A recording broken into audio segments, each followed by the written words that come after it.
Negara kecil ini termasuk dalam negara sejahtera di dunia. Banyak hal menarik di Brunei Darussalam, sebuah negara kecil di dekat Pulau Kalimantan.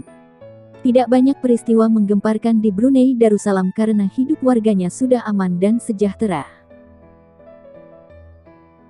Sebagai sebuah negara kerajaan, penduduk Brunei Darussalam dijamin oleh Sultan.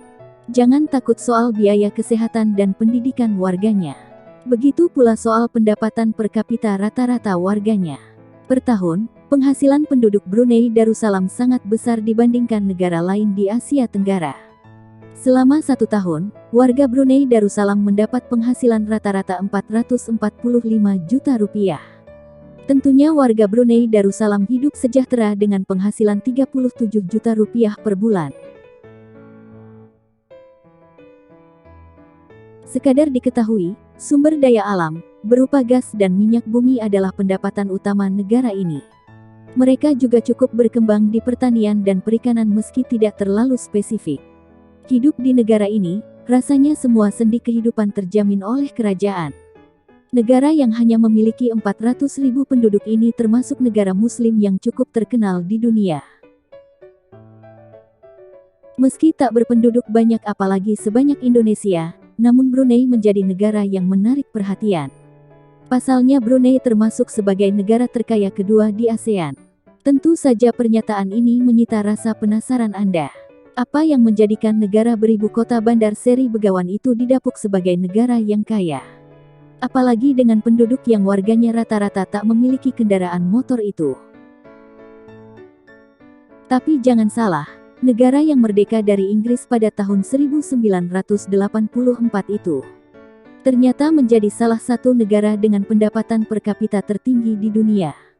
Melansir informasi kompas.com, negara ini memiliki pendapatan kotor per kapita sebesar $31.086 atau setara 445,72 juta rupiah. Lalu dari mana sumber kekayaan Brunei? Negara ini dianugerahi kekayaan alam yang berasal dari sektor minyak bumi dan gas alam. Diketahui minyak bumi menjadi sumber utama pendapatan negara ini, sehingga membuat penduduk Brunei memiliki mata pencaharian di bidang layanan jasa ekspor-impor dan perindustrian yang bergerak di bidang pertambangan. Melansir dari Sekretariat Nasional ASEAN Indonesia, penjualan minyak bumi Brunei Darussalam menyumbang sekitar 92% total pendapatan nasional. Pada daerah penghasil minyak seperti yang telah disebutkan sebelumnya, produksinya mencapai kurang lebih 200.000 barel per hari. Sementara, hampir semua gas asli Brunei Darussalam dicairkan di loji gas asli cecair Shell Brunei yang dibuka tahun 1972. Perusahaan ini adalah salah satu perusahaan gas alam cair terbesar di dunia. Lebih dari 82% LNG yang dihasilkan Brunei Darussalam dijual kepada Jepang melalui perjanjian jangka panjang yang pembaruannya dilakukan pada 1993. Brunei Darussalam adalah negara pengekspor LNG terbesar keempat di Asia Pasifik. Sebagian besar minyak bumi Brunei Darussalam dihasilkan di dekat Seria, lepas pantai Kuala Belait, Ampar, dan Jerudong.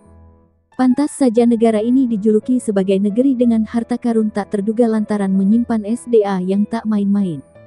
Tak hanya itu, Brunei juga cukup berkembang di industri pertaniannya, walau tak begitu besar. Biasanya hasil pertanian negara tersebut biasanya hanya dimanfaatkan untuk memenuhi kebutuhan sehari-hari. Diketahui Brunei dan Singapura memiliki kesamaan yakni keduanya tidak menjadikan pertanian sebagai tumpuan ekonomi utama.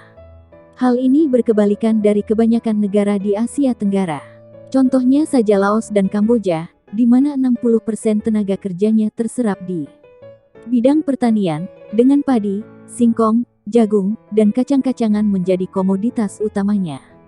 Selain pertanian, sektor perikanan juga menjadi sektor perekonomian utama bagi sejumlah negara seperti Malaysia, Indonesia, Thailand, dan Filipina.